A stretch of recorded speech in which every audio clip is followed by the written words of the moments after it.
bienvenue dans cette nouvelle vidéo YouTube. Aujourd'hui, on va parler de Human Design et de confinement.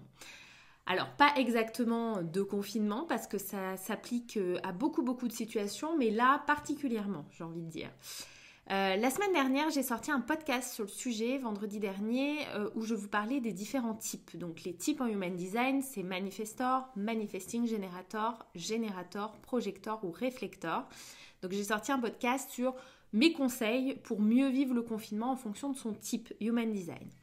Là, avec cette vidéo, j'ai envie d'aller un peu plus loin et d'aller voir au niveau des centres, c'est-à-dire les petites formes sur vos schémas Human Design. Donc, si vous n'avez pas fait le test du Human Design, je vous mets le lien dans la barre d'infos. Mais les centres, c'est les formes, les triangles, carrés, losanges, etc. Qu'il y a sur votre schéma. Donc ça, c'est des centres. Soit ils sont en couleur définie, soit ils sont blancs, non définis ou ouverts, mais on ne va pas faire la distinction ici. Et moi, j'ai envie de vous parler de ces centres blancs. Alors, on ne va pas parler de tous les centres, mais je vais vous parler de 3 d'entre eux.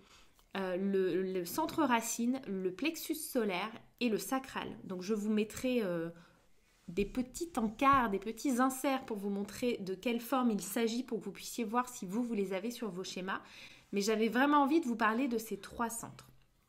Pourquoi ces 3 centres? Parce que ces 3 centres gèrent vraiment l'énergie, les émotions. Et du coup, quand ils sont ouverts, ça veut dire qu'on capte ce qu'il se passe autour de nous, qu'on capte donc les énergies, les émotions, le stress des autres. Donc c'est important en ce confinement que vous en ayez conscience. Donc le premier centre qu'on va voir, c'est le centre sacral. Le centre sacral, si vous n'êtes pas générateur ou manifesting générateur, il est blanc sur votre schéma, il est non défini, c'est sûr. Le centre sacral, il y a uniquement les générateurs et les MG qui l'ont de défini. C'est la force vitale, c'est l'énergie vitale, c'est vraiment un puissant fond d'énergie en fait. C'est vraiment une énergie qui est la même tous les jours, qui est au rendez-vous tous les jours. C'est comme si vous aviez une jauge d'énergie par jour à utiliser.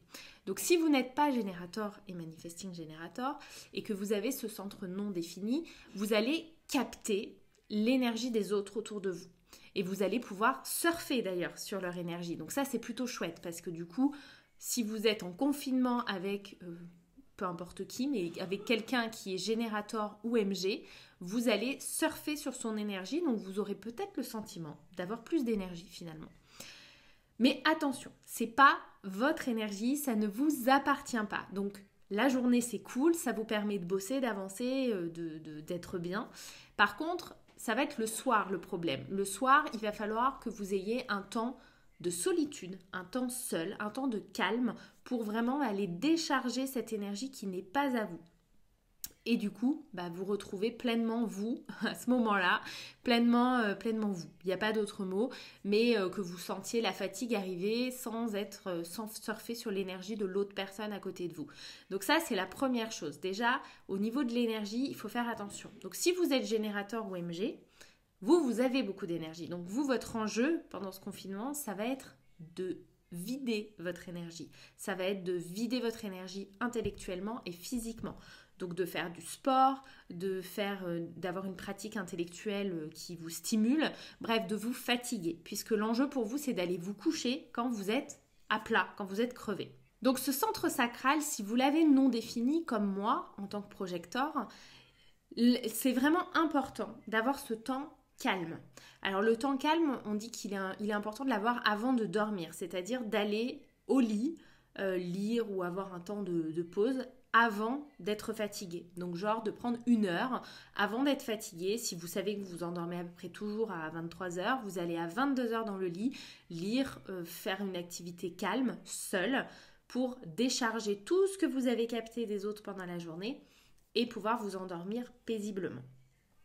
Moi, je me dis que c'est bien aussi de le faire la journée parce que parfois, vous pouvez sentir, vous savez, ce côté... j'ai l'impression que j'ai de l'énergie, mais genre j'ai l'impression que j'ai bu trop de café en fait. Un peu ce côté énergie électrique.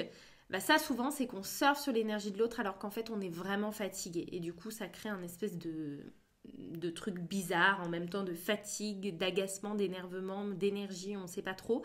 Et donc là, c'est bien d'avoir un temps calme, parce que en principe, dans ces moments-là, aller faire une sieste et dormir, c'est difficilement possible, mais du coup, d'avoir un temps calme, ça peut être vraiment intéressant.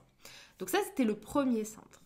Le deuxième centre dont j'ai envie de vous parler, c'est le centre racine. Donc c'est celui qui est juste en dessous du centre sacral.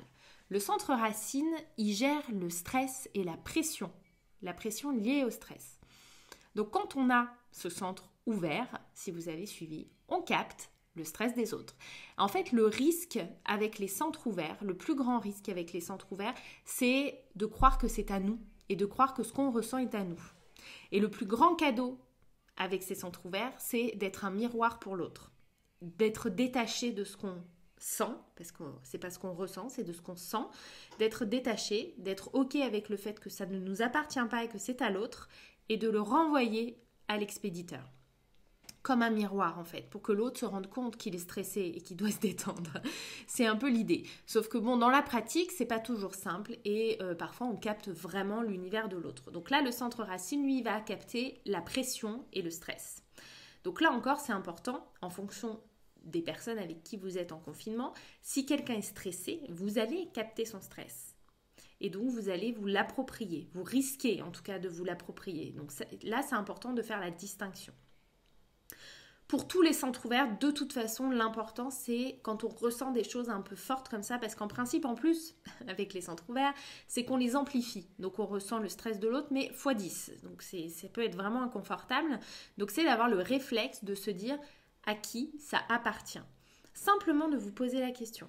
À qui ça appartient? Si c'est léger dans votre corps et que vous sentez que ça s'évacue, c'est que c'est pas à vous.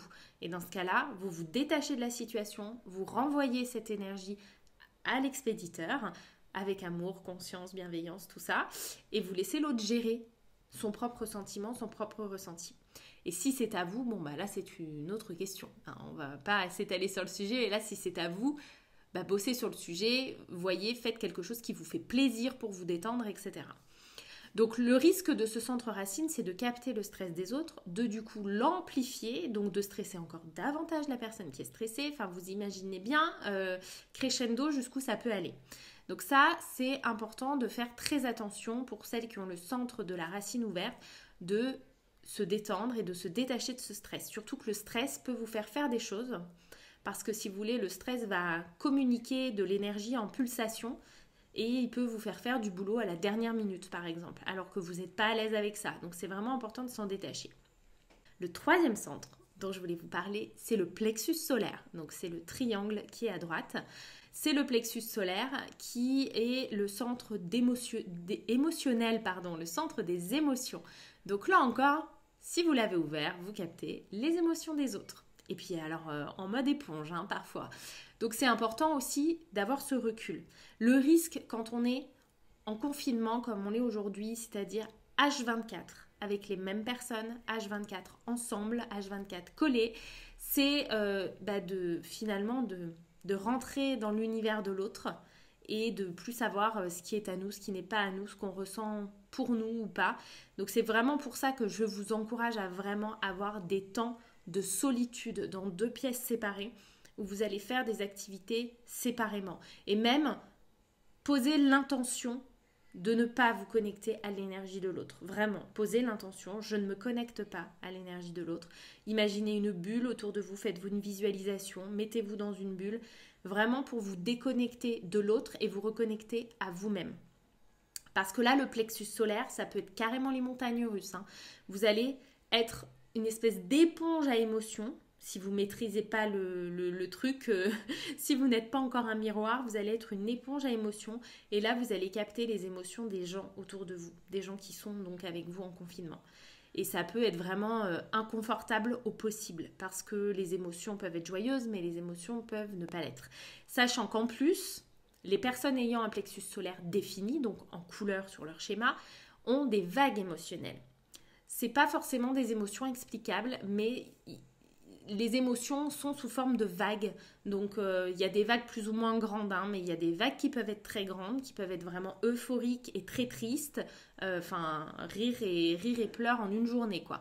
Donc imaginez-vous si vous captez tout ça et que vous le prenez pour vous, vous allez complètement être déstabilisé. Donc c'est important aussi là de vous demander quand vous ressentez une émotion à qui ça appartient.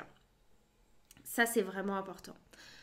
Ensuite je voulais revenir sur une dernière chose qui n'est pas en rapport direct avec les centres, mais en tout cas sur une dernière chose qui est le thème du non-soi. C'est-à-dire pour les manifestors, la colère, pour les générateurs et les MG, la frustration, pour les projecteurs, l'amertume et pour les réflecteurs, la déception. Ça, c'est votre thermostat. C'est-à-dire que quand vous ressentez ces émotions en fonction de votre type, quand un manifestor ressent de la colère, alors la colère chez le manifestor, ça peut être la colère comme on l'entend, la crise de colère, ou la passivité totale, l'inverse.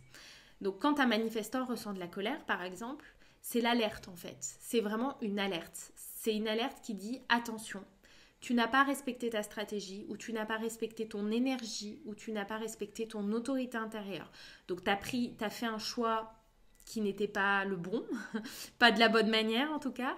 Tu as tiré sur la corde et tu n'as pas respecté ton énergie, ou tu n'as pas respecté ta stratégie d'informer. Pareil pour les autres types en fonction. Donc ça c'est vraiment votre thermostat et je pense que c'est important que vous le connaissiez aujourd'hui dans cette situation où on est peut-être un peu les uns sur les autres. En tout cas, on est chez nous enfermés avec, normalement des personnes qu'on aime, mais qui sait, voilà, il y a plein de situations un peu particulières qui se sont créées à cause de ce confinement.